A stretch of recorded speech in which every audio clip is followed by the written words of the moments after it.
আসসালামু আলাইকুম প্রিয় দর্শক, আমিরুল মোমিনিন মানিক আপনাদের প্রত্যেককে আমন্ত্রণ জানাচ্ছি এই পর্যালোচনায়।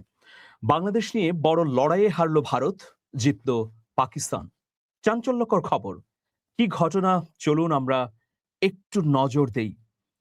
গত ১৭ বছর ধরে যে ধরনের কূটনৈতিক প্রক্রিয়ার মধ্যে বাংলাদেশ এবং ভারত ছিল, তা পুরোপুরি ছিন্ন ভিন্ন হয়ে গেছে। যদিও ভারত প্রত্যাশা করেছিল নির্বাচিত সরকার এলে সম্পর্ক এগিয়ে নেবে, কিন্তু সেক্ষেত্রে তারা আন্তরিকতাও দেখায়নি। ফলে কি ওই জায়গাটা পাকিস্তান ইতোমধ্যে দখল করে নিয়েছে। এখন নতুন নতুন যে খবর আসছে তা পাকিস্তানের জন্য আশাপ্রদ এবং ভারতের জন্য উদ্বেগজনক। বাংলাদেশ ১৯৭১ সালের পরেই প্রথমবার তাদের শীর্ষ বেসামরিক কর্মকর্তাদের প্রশিক্ষণের জন্য ভারতের মুশৌরি একাডেমির পরিবর্তে পাকিস্তানে পাঠিয়েছে। এটা কিন্তু ১৯৭১-এর পর প্রথমবারের মতো। পুরো কর্মসূচির অর্থায়ন করছে পাকিস্তান।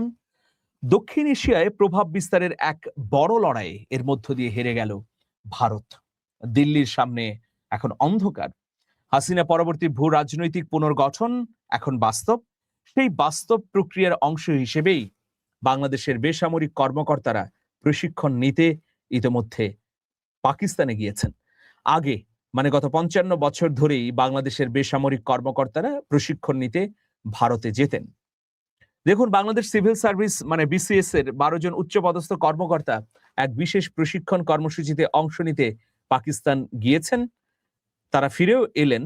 আগামী মানে গত ৪ মে থেকে ২১শে মে পর্যন্ত পাকিস্তানের লাহোরে অবস্থিত সিভিল সার্ভিসেস একাডেমিতে এই এক্সিকিউটিভ ডেভেলপমেন্ট প্রোগ্রাম অনুষ্ঠিত হয়েছে।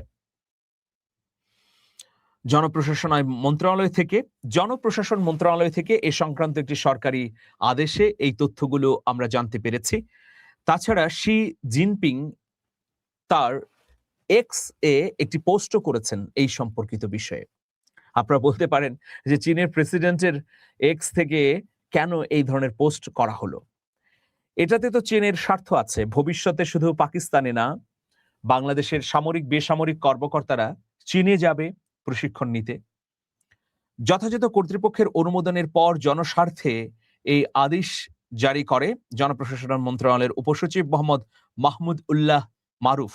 প্রশিক্ষণের জন্য মনোনীত কর্মকর্তারা ছিলেন ১২ জন। এর মধ্যে একজন অতিরিক্ত সচিব এবং ১১ জন যুগ্ম সচিব পর্যায়ের কর্মকর্তারা। আমি কর্মকর্তাদের নামগুলো আপনাদেরকে জানিয়ে দিচ্ছি। সালমা সিদ্দিকা মাহদাব, অতিরিক্ত সচিব, স্বাস্থ্যসেবা বিভাগ। মোহাম্মদ মুস্তফা জামাল হায়দার, মহাপরিচালক, তিনি যুগ্ম সচিব, বাণিজ্য মন্ত্রণালয়। মোহাম্মদ আবু রায়হান মিয়া, যুগ্ম সচিব, জনপ্রশাসন মন্ত্রণালয়। মোহাম্মদ ফিরোজ আহমেদ, যুগ্ম সচিব, মন্ত্রিপরিষদ বিভাগ। মোহাম্মদ তৌফিক ইমাম, যুগ্ম সচিব, মন্ত্রিপরিষদ বিভাগ। মোহাম্মদ তৌফিক ইমাম আরেকজন, তিনি যুগ্ম সচিব, জনপ্রশাসন মন্ত্রণালয়ের। রায়হান আখতার, জনপ্রশাসন মন্ত্রণালয়ের। এ এফ এম ইহতেশামুল হক, স্বরাষ্ট্র মন্ত্রণালয়। মোহাম্মদ শামসুল হক, স্থানীয় সরকার বিভাগ। মোহাম্মদ আব্দুস সালাম, জনপ্রশাসন মন্ত্রণালয়। ডক্টর মোহাম্মদ জিল্লুর রহমান, দুর্যোগ ব্যবস্থাপনা ও ত্রাণ মন্ত্রণালয়। জিয়া আহমেদ সুমন, এমডিএস বিসিএস প্রশাসন একাডেমি। সরকারি আদেশে এই সফরের বেশ কিছু নির্দিষ্ট শর্তও ছিল। ব্যয়ভার, এই প্রশিক্ষণের যাবতীয় ব্যয় পাকিস্তান সরকার বহন করেছে। বাংলাদেশ সরকারকে এই সফরের জন্য কোনো আর্থিক অনুদান বা দায়ভার গ্রহণ করতে হয়নি। বেতন ভাতাদির ক্ষেত্রে কি নির্দেশনা? সংশ্লিষ্ট কর্মকর্তারা স্থানীয় মুদ্রায় তাদের নিয়মিত বেতন এবং ভাতাদি গ্রহণ করবেন। যাতায়াতের সময়কাল ও প্রশিক্ষণের সময় অন ডিউটি বা কর্মকালীন হিসেবে গণ্য হবে। প্রশিক্ষণ শেষে দেশে ফেরার ৫ দিনের মধ্যে জনপ্রশাসন মন্ত্রণালয়ের বৈদেশিক প্রশিক্ষণ শাখায় একটি প্রতিবেদন জমা দিতে হবে।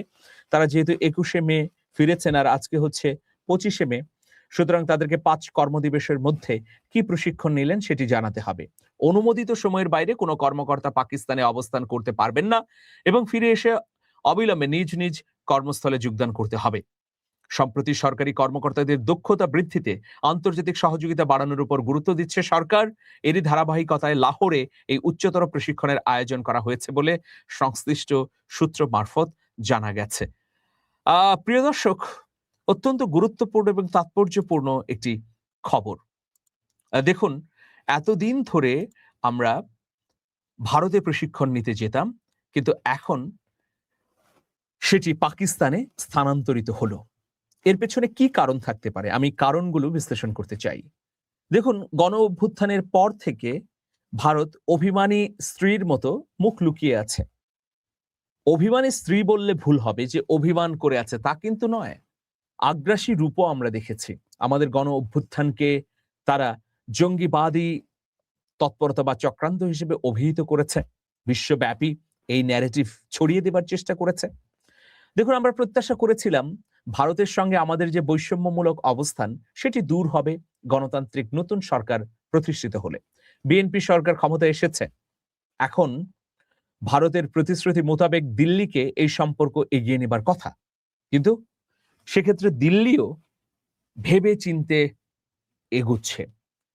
দিল্লির কাছ থেকে আমরা যা প্রত্যাশা করেছিলাম যে নতুন সরকার ক্ষমতায় আসার সঙ্গে সঙ্গে তারা আমাদের জনগণের জন্য ভিসা সহজীকরণ করবে, সীমান্তে আর কোনো হত্যা হবে না, নদীগুলোর পানি চুক্তির ক্ষেত্রে তারা আন্তরিকতা দেখাবে, অভিন্ন নদীতে যেন কোনো বৈষম্য না থাকে পানির ন্যায্য হিস্সা পাওয়ার ক্ষেত্রে, সে বিষয়ে আন্তরিক হবে।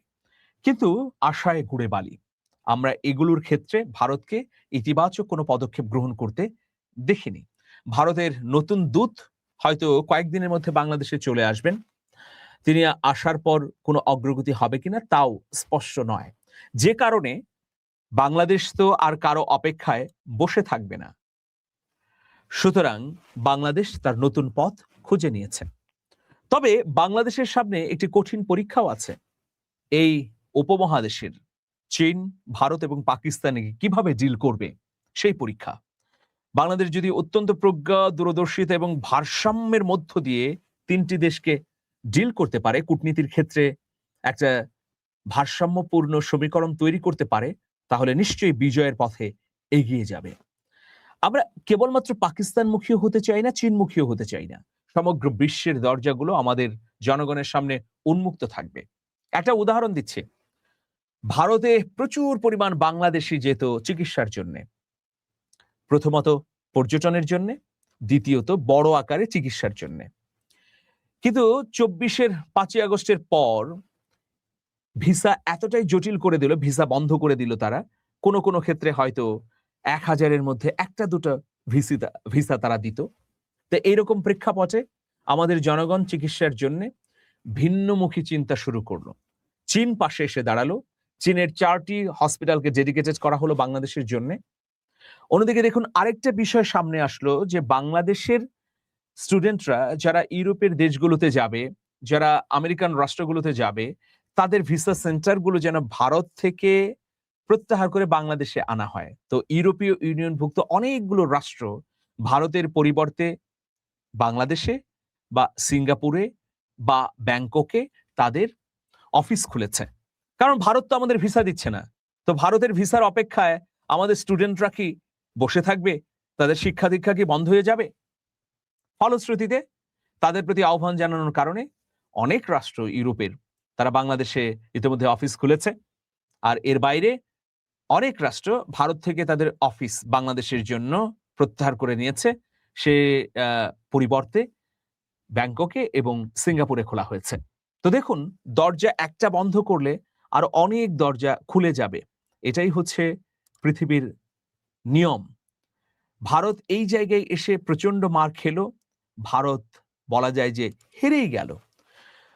ভারতের কারণেই ভারত হেরে গেছে। এই ভূ রাজনৈতিক প্রেক্ষাপটে কূটনীতির ক্ষেত্রে পাকিস্তান এখন যে জায়গাটি করে নিল, পাকিস্তানের হয়তো কিছু টাকা খরচ হবে, কিন্তু তাদের দেশে গিয়ে বাংলাদেশের জনগণ প্রশিক্ষিত হবে, সরকারি বেসরকারি প্রতিষ্ঠানে কর্মকর্তারা দীক্ষিত হবে। এটা তো ইসলামাবাদের জন্য সম্মানজনক, আর বাংলাদেশের জন্য একটা সুযোগ, কারণ বাংলাদেশ সরকার ফ্রিতে এই সুবিধাটা পাচ্ছে।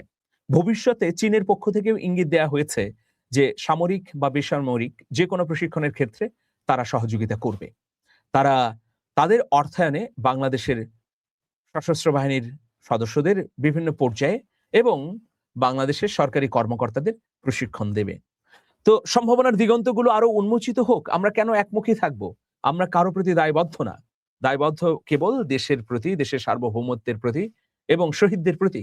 সেই চেতনায় যদি থাকে এই সরকারের, তাহলে এই সরকার নিঃসন্দেহে নন্দিত হবে, আর যদি সেটার অনুপস্থিতি ঘটে তাহলে নিন্দিত হবে। ভালো থাকবেন, শুভেচ্ছা নিরন্তর। আল্লাহ হাফেজ।